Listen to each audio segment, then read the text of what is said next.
Hello students. Today is a video on something that we need to be able to do in our language arts class this year. And so one of the most important things that we use on a daily basis, we refer to it as one of our artifacts, is a source book, which teachers in the past might have referred to as an interactive notebook, but it's the same thing. So what I want to do today is walk you through a series of steps of how to set it up and to let you know what it is and why it's important that we use it. Okay guys, essentially a source book is a place to practice strategies, collect ideas for writing, and write just to get ideas down, as identified by America's Choice years ago. But interactive notebooks are still a thing that are really valuable to use in all sorts of subject areas. So the first question I want us to think about is, what is it and why should we maintain a source book in language arts?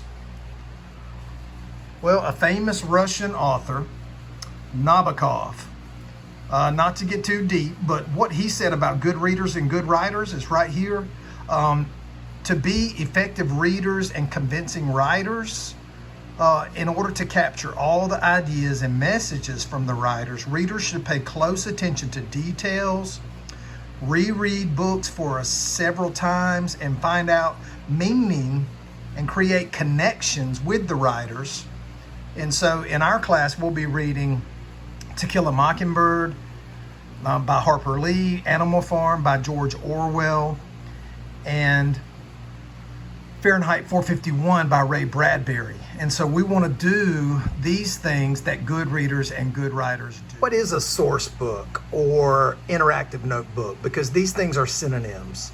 An interactive notebook, also a source book, they come in all shapes and sizes, but essentially they are spiral or composition notebooks, which is what we typically use in my classroom, where students can organize their notes.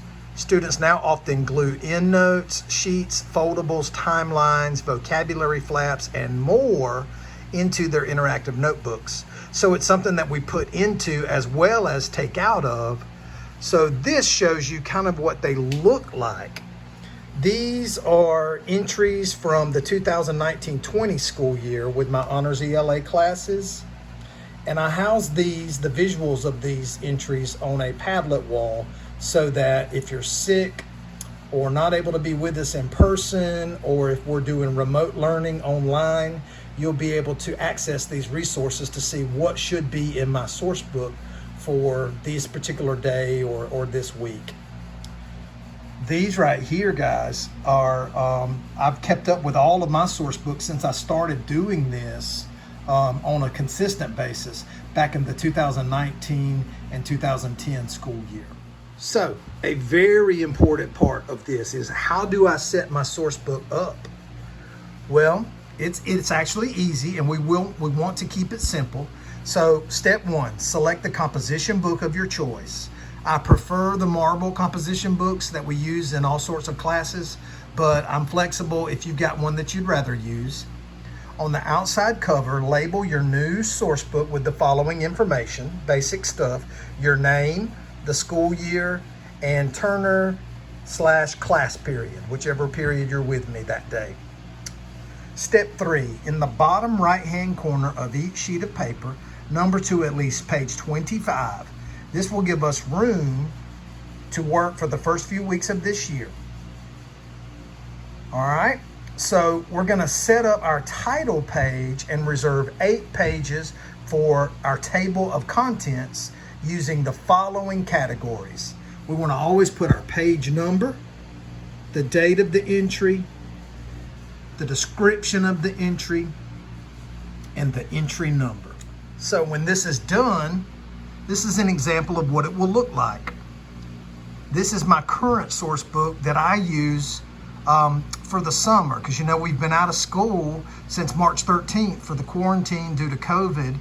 And I've actually been keeping a source book just because it's a part of my own rituals and routines of daily life, basically.